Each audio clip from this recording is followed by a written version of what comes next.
An amazingly picturesque scene appears in Africa. Two off-road safari-driven cars cruising the wildland carrying two little boys and their father, Charles. Once they arrive at their destination, Charles stops for one moment. The view opening up in front is just perfect. The younger son, Harry, lost in a train of thoughts, muses over that desperate day his mother took her last breath.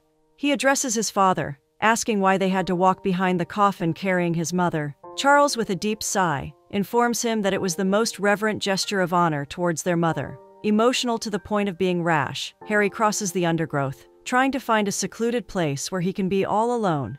His mind drifts through a flashback of the sumptuous buffet. The Queen is arranging to receive high-esteemed guests. Her Royal Highness, the Princess, watches the delightful array of sweets and cakes. We catch sight of Harry hiding under the table, stretching out his hand to take some pieces of cake. When Diana notices his tiny hand outstretched, she diverts the servants, enabling her son to seize the treats. In the ensuing scene, we find Diana and Harry sharing the cakes with wide smiles on their faces. Harry beseeches his mother to stay with him instead of departing for her business trip. Yet Diana reassures him that she will be back in the twinkling of an eye, and soothes him with a soft pat, saying that no matter how much distance separates them, she will always be by his side. Back to reality, Harry is seen with a stream-stained countenance, much like that of a mournful river. The scene takes an unexpected twist as he raises his head. A majestic lion appears by his side.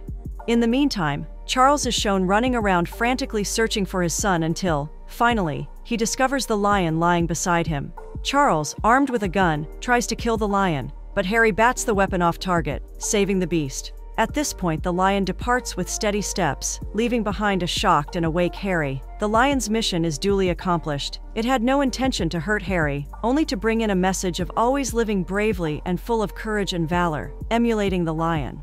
On the other side of the world, a small Meghan is seen playing with dolls. In her mind, she weaves stories of enchantment. Suddenly, an ad flickers on the screen, where gloves are advertised to be worn by women to protect their hands while cleaning kitchens.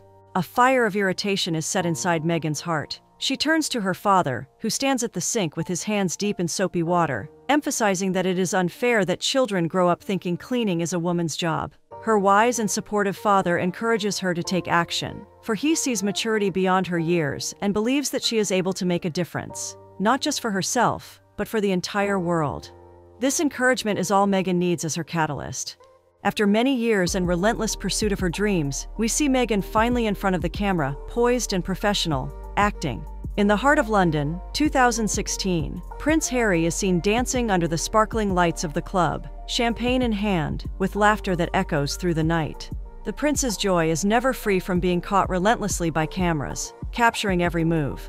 The next morning, scandalous headlines in newspapers, a royal uproar. Harry's older brother William charges into his room with the news with a stern face. Harry, pugnacious, insists that he has a right to all of life's pleasures, believing that William is striving for perfection. William, on the other hand, attributes it to his wife's steady hand and her flawlessness. Wisely, he implores Harry to find a bride, to find comfort in the embrace of love, where life might be calm and perfect. Shortly after, their father, King Charles, expresses his disappointment, thanking God that the Queen is spared this sight. Before departing, he implores Harry to act responsibly.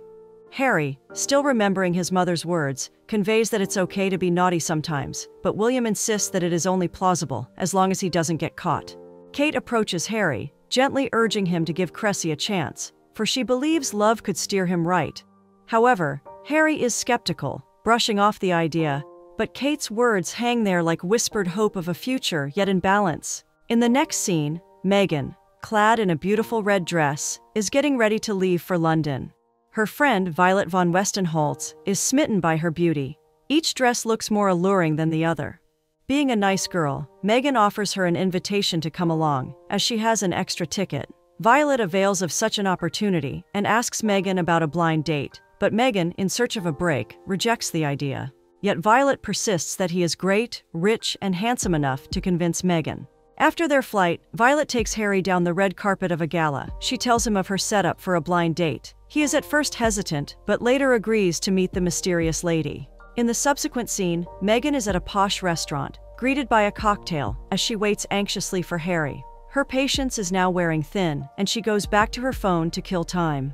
Harry, on arrival, tells his driver to work the usual trick of an emergency call, a nice way to wriggle out of a boring date. However, things are different this time. Harry compliments Meghan's beauty, to which she asks him teasingly to apologize for standing her up for 40 minutes. Blushing, Harry demands pardon and invites her to take a seat. As their conversation grows interesting, Harry's driver approaches, claiming an emergency. Curious, Meghan questions the driver, who has no reasonable response. Harry becomes shy and dismisses him. Laughing, Meghan shares that she used to make similar excuses on blind dates. They toast each other, and the beautiful evening just goes on.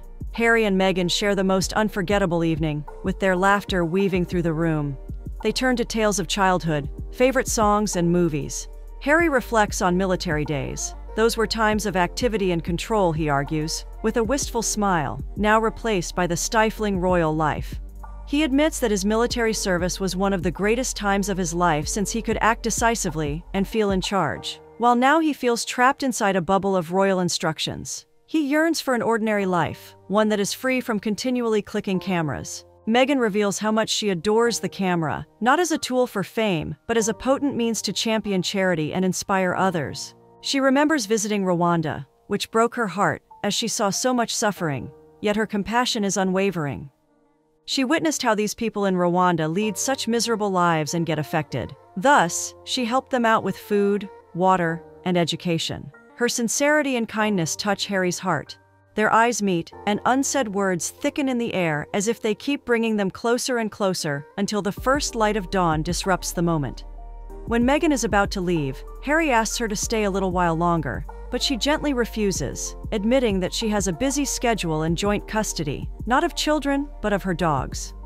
Hesitant, Meghan confesses her previous marriage, and her words hang loose in the air. That moment teeters right there, threatening to slip into awkwardness. Therefore, Harry tries to break the tension with a promise to ask his secretary to set up another date, and with great delight, Meghan welcomes the idea. They embrace, firm and tight, one of those world-stopping moments. In the next scene, Meghan returns to her warm home, with her two loyal dogs padding softly alongside her. Suddenly, she receives a call from her mother, whose voice is full of excitement over her daughter's date with a prince. However, Meghan breaks off, pointing out that it has been 3 days since his last word, therefore the chances of a future together are nil. As they are talking, another call interrupts them. Assuming it's work, Meghan bids her mother farewell, but as soon as she answers, she discovers that it is Harry from the other side of the world, watching her films, and plunges into thoughts of her.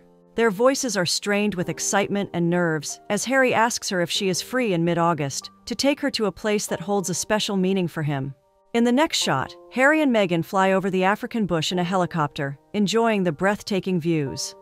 Descent into the wild in its very core, they meet up with the magnanimity of nature, approaching big, huge serpents, feeding the gentle giraffes, and walking through the thick forest. They stop for a break at a place familiar to Harry. It's a place full of memories.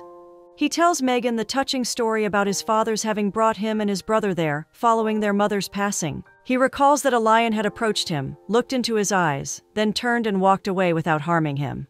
Meghan listens intently, suggesting that the lion's presence is a sign of his mother's eternal protection, a thought that warms Harry's heart. Hand in hand, they continue their journey, a path brimming with surprises and adventures. The scene fades out with a shared, warm kiss. Later they meet under the golden light of evening, sharing drinks and tales from their lives. Vulnerability still lingers in the air as they open up about their insecurities. Meghan speaks with a voice both sorrowful and strong, as she relates how she had been mocked over her skin color. Her childhood had turned into a battlefield, but she emerged victorious by regaining composure and shedding her vulnerability. She speaks sadly yet proudly about her resilience, trying to stress that she can never fit into one box. Harry recounts his own struggle with being the only ginger in the royal family, a story that elicits a smile on Meghan's face, presumably to douse her pain. She confesses, with a mischievous tinge dancing in her eyes, that she has had a weakness for gingers all her life. The night wears on, and soon enough, she slips inside, undressing herself with a light-hearted invitation to Harry to join her. Soon after, they are in each other's arms, their bodies entwined in the perfect mix of love and acceptance. Upon his arrival in London, Harry falls into the arms of his brother William and his wife Kate. With a heart overflowing with happiness, Harry tells them all about the Botswana journey with Meghan.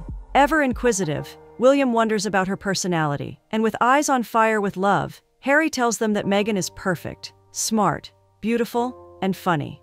Yet Kate, firm yet gentle, raises her concerns discreetly. Meghan is American, her mother is black, and she is divorced. She recounts how difficult things were for her as a commoner.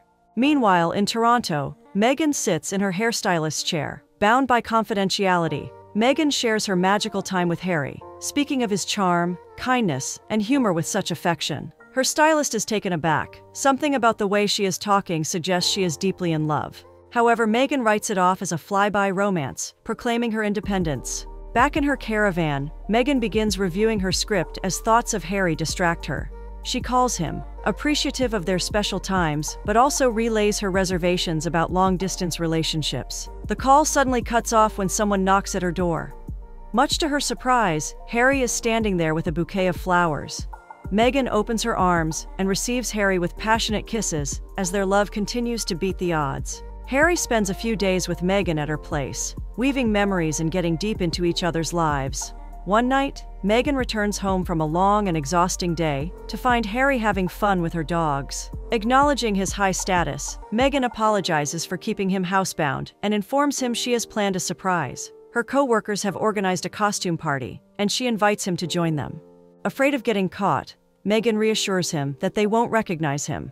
A sudden knock at the door reveals Meghan's friend with a frog costume for Harry. At the party, Harry shows his dancing skills, eliciting Meghan's giggle. After some time, Harry goes to the bar for a drink.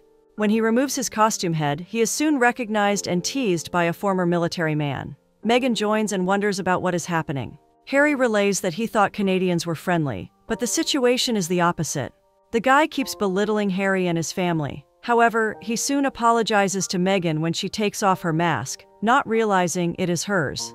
While all of this is unfolding, the cameras capture everything. The next morning, Harry and Meghan are still fast asleep. However, all of a sudden, their phones ring simultaneously. Harry receives a call from the palace, while Meghan receives one from her publicist. What happened last night is now public, and they need to prepare themselves for the dramatic events that will ensue. Later that day, Meghan finds herself surrounded by the blinding flashes from the paparazzi cameras. Meanwhile, Harry finds himself in the middle of an argument, heavily fuming over with his family. His father, Charles, and his long-serving assistant blame him for being an irresponsible prince. They want Harry to forcibly push Meghan to shut off her blog, wherein she writes her opinions on political matters and controversial issues. Harry, however, stands his ground and says that opinions are a part of Meghan, believing that she is a role model in raising awareness among women. He turns towards his brother William, expecting some kind of support, but Kate cuts him off before William is able to chime in. She says that if Meghan feels the need to give her opinions, then she should do so in private. Kate reminds Harry that a part of being a royal includes remaining impartial. Charles insists that the position and prestige of the royal family must be beyond reproach and that the Constitution has to be adhered to. William then suggests meeting with Meghan. Kate emphasizes that if she can handle the pressures of royal life, she will do well. Otherwise, she and Harry may have to reassess their relationship. This gives way to a subtle dance between duty and personal truth, which holds in balance the future of their love as it winds its way through the labyrinthine complexities of royal expectations and personal conviction. In the Grand Hall, Meghan's anxiety is a tangible presence, her heart racing as she prepares to meet William and Kate. To her immense relief, their warm welcome envelops her like a comforting embrace. The festivities soon commence with an astonishing buffet and a gathering of highly esteemed guests, creating an environment that is both dazzling and unfamiliar to Meghan. Engaged in conversation with Kate and Bella, who have guided Kate through her own royal transition, Meghan feels a fleeting sense of belonging. As the evening draws to a close, Kate and William express their deep honor in knowing Meghan, promising their unwavering support. Seizing the opportunity, Bella makes cutting remarks about Meghan's past marriage and her background. Sensing Meghan's frustration, Bella claims she is merely preparing her for the relentless spotlight that Harry has always endured. Despite her annoyance, Meghan thanks Bella for her advice and excuses herself, retreating outside to escape the drama. Harry, concerned, follows her, and Meghan confesses her feelings about not belonging to the royal family. She reflects on Bella's vantage point. After all, she and Harry are immense opposites, yet Harry assures her that he only cares about her happiness and that she is with him. However, Meghan, still carrying the scars of old experiences, shares a story from when she was 11. She remembers attending the Hollywood Bowl with her mother, both of them having fun as the night unfolded ahead of them. The entire night was filled with laughter until one cruel deed disrupted their peace. On leaving, her mother is blamed for not reversing from the parking space fast enough by a white man, who yells a racial slur at her. Indeed, what had begun to be such a bright night suddenly turned somber as tears ran down her mom's face. This incident is likely to leave an indelible mark on Meghan, reinforcing in her mind that the world has not changed, and probably will not, where racial prejudice is concerned. In this moment of weakness, Harry kisses her on the forehead. His love is a balm for her wounded spirit.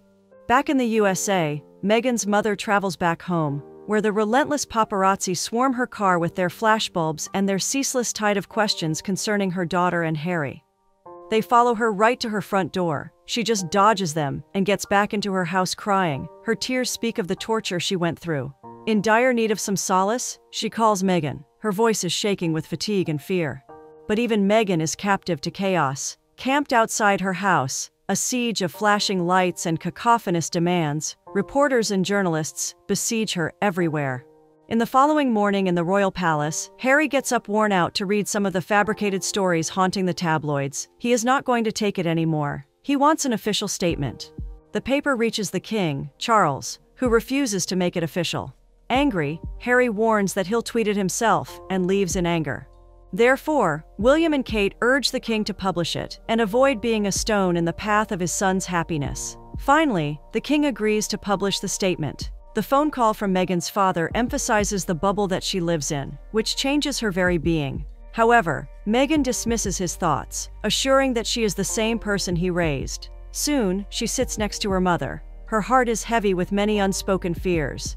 As they converse, the television suddenly bursts into urgent news. From the royal palace, a statement from Harry asked the media to respect Meghan's privacy and expressed disgust regarding the non-stop intrusion into their lives. The announcement brings Meghan and her mother to a stunned silence. Prince Harry arrives at Meghan's house, where he is warmly received by her mother, who then guides him to Meghan's room. In her sanctuary, Meghan grapples with the implications of his public statement. She had learned how to stand on her feet, unshielded and unsupported. His noble-intentioned words hang over her accomplishments like a shadow, a choice made without her consent. She emphasizes that she doesn't need to be rescued by Prince Charming. 7 years of shadows and whispers forge her strength, not some damsel in distress, but a queen to her own realm. Harry's apology just hangs there in midair, a well-meaning but misplaced gesture, and their secret love bubble, a fragile illusion, bursts against the harsh light of reality. She reminds him, quite gently, of the simple fact that he is a prince and she is a woman of the world. Their paths are diverging. Harry's quest for a fairy tale ending is noble, but she gave up on those sorts of dreams a long time ago. With an aching heart, Meghan breaks up with Harry. She removes the bracelet from her wrist, puts it in Harry's hand, and gently asks him to leave. With a sad face and eyes full of tears, Harry walks out, unable to digest what just happened. Meghan, meanwhile, is seen crying on her bed. Suddenly, her mother summons her to the living room. She shows her footage regarding Harry's mother's funeral, Princess Diana. Doria wants Meghan to understand the situation from Harry's perspective. He, who lost his mother to the relentless flash of cameras, chased into the darkness of a tunnel, where her final moments were stolen by the cold, feelingless lenses, now has the paparazzi turning their cruel gaze upon Meghan, and Harry's guardian instincts flare to protect her. Doria acknowledges the silent strength Harry has borne, but his first act of defiance, to shield Meghan from the same fate, results in a new heartbreak as she steps away to leave him wrestling with the echoes of loss and love. A guilt-ridden Meghan realizes her mistake and wishes to patch up with Harry. Her mother drops her off at the airport. Harry, drowned in sorrow, boards the plane and asks his assistant to take off immediately. A little while later, Meghan arrives breathlessly and begs the receptionist to stop the flight, but all her efforts go in vain. Just as this plane is about to take off, a security guard informs Harry that there is a lady searching for him. His heart leaps at the mention of it being Meghan. She comes up to him, her eyes brimming with apology, confessing her overreaction and reaffirming her love and commitment. Their reunion is sealed with fervent and passionate kisses to prove a bond that will last. The tension in the next scene is palpable as we come together to watch the wedding of Princess Kate's sister. Harry's face reveals his irritation over Meghan's absence. Feeling his unease, Kate gallantly asks him to dance and escorts him onto the floor, where Ladies Victoria and Sarah welcome him. However, Harry's eyes rest on the glint of a brooch that Lady Victoria is wearing over her dress, a relic of imperialist dominance in Africa. His demand for its removal leads to a hot debate in which Lady Sarah villainizes his relationship with Meghan, branding it an insult to the Queen and a slap in the face to the entire country. Things get tense before Charles interjects. His calm presence diffuses the situation. He presses Harry to bring Meghan immediately, for the Queen wants to meet her. With this turn of events, Harry feels emboldened to run to his love. On the other hand, we find Meghan talking to her mother on the phone. All of a sudden, Harry strides into the room, his very entrance an emblem of love and urgency. His passionate kiss contains a plea to join him at the wedding. In a dress, with a smile, she walks by his side, hand in hand, into the banquet hall. Every step, every gesture, is a symphony of elegance and grace. She is welcomed warmly by the King and the Queen, their eyes filled with gratitude for the happiness she brought into Harry's life. In the next scene, surrounded by friends, Meghan and Kate share laughter and banter. The air is thick with camaraderie. Yet Bella's sharp words resonate, almost a reminder of the ever-present shadows. Unbowed, however, Meghan knows that her love for Harry is a fortress against such slights. Before long, Harry herds her to the dance floor. His hand is an open invitation to joy. She takes it, and as they start twirling around on the dance floor, others follow, and the room is light with smiles of the palpable essence of love. The soft, golden morning light, streaming through the blinds, casts a warm sheen over the scene as Meghan and Harry wake from their deep sleep, sprawled on their bed. Her eyes glisten with both hope and anxiety as she reveals her desire to be a mother. Harry smiles gently, sharing her desire, but there is no rush, trying to set her mind at ease. However, disappointment overshadows her features. There is a slight urgency in her voice as she explains the pressing need she feels because of her biological clock. Meghan prefers the vibrant life of Toronto, far more than the stately confines of London. This is a far cry from Harry's aspiration to live with William and Kate in their castle. Meghan stresses that women around Harry are expected to give up their careers and identities for the honor and duty of being a royal, a fact she doesn't accept. She wants to be a mother and have a career. In the midst of the conversation, Harry makes a promise to return to this topic another time since the timing isn't right. Shortly after, he departs, leaving her in shock. The next scene depicts Meghan accompanied by William and Kate, who reveal that the 20th anniversary of Princess Diana's passing is approaching. William explains that Harry is struggling and trying to retreat to cope with the painful memory. Being a supportive brother, William advises Meghan to keep Harry busy at all costs. Ever caring and considerate, Meghan accompanies Harry back to Botswana to check up on their charity work. We find Harry engaged in the construction of houses, schools, and hospitals to improve the lives of local people. They run across the golden sands of the desert, feet kicking up small dust clouds in the bright sun. Their laughter echoes through the wide expanse while playing with children. Later in the night, Meghan recounts the unfortunate tale of the small girl who lost her parents and is now responsible for taking care of her two younger brothers. On the other hand, Harry reassures her with a comforting voice that they are already providing amenities, money, and food to help them all. But Meghan, sensing his distress, urges him to express his feelings about his mother's passing, to release those buried emotions. Harry gets his anger to flare up, screaming that Meghan is not his therapist, but only an actress. He storms out into the dark, leaving Meghan alone, yet she soon follows him. Suddenly, the sound of a lion's roar breaks the silence, and out of dread, Meghan sticks to Harry's side. The lion looks at Harry with moonlight reflections in his eyes, then walks away after some tense moments. A haunting scene from Harry's childhood when the lion came up to him. Moved by emotion, tears pour down Harry's face as he hugs Meghan tight to unleash the sorrow locked up inside of him all those years. They lay next to each other, bodies intertwined, the picture of love, understanding, and affection. In the morning, they wake up in love, refreshed from a deep, serene sleep. Harry confesses that he doesn't need a royal title in his life. All he needs is Meghan's presence. He proposes marriage to her with genuineness and hopefulness in his voice, which startles Meghan since she did not expect this at all. Full of delight, she agrees, with tears of joy streaming down her face. They finally seal the moment with passionate kisses and bind their hearts together with a promise of forever. Subsequently, Harry stands before his family to tell them that he intends to relocate to Toronto with Meghan, as her job is based there. This is a bombshell that startles the family, but they soon rally behind him, realizing how much he loves Meghan. Meanwhile, on set, a little girl, with a magazine with Meghan on the cover, approaches Meghan, marveling at her beauty, and asking for an autograph. Wondering whether she will be a queen, Meghan confirms that with a warm chuckle. That evening, Meghan goes back home and tells Harry that she has resigned since she wants to move to London. She confesses how the little girl's admiration made her realize that being by Harry's side is the best way for her to make a difference in the world. Much to his delight, Harry hugs her tightly, emphasizing the need for her to pass a British citizenship test, and above all, his grandmother's approval of their marriage. In the final shots of the movie, Meghan arrives at the royal castle, steeped in history and tradition. She passes through the halls. Her heart pounds due to the weight of this moment. The atmosphere is formal and respectful, befitting of such an important occasion. It is with an unruffled and composed countenance that Queen Elizabeth II meets Meghan. The Queen questions whether Meghan is truly ready to marry Harry. Meghan, in a very steady voice, does acknowledge that people are going to criticize her, her family, and her origins, but she assures them that her love for Harry is greater than the burden that may be brought upon them. Soon enough, the Queen asks them to take a stroll through the historic halls of the castle. They stop in front of a huge portrait of Queen Charlotte, who was of African descent. The Queen reveals that Harry himself is of mixed race, like every other royal family member. The news puts a joyful, relieving sensation into the couple, as the Queen gives them her blessing, with a gentle smile.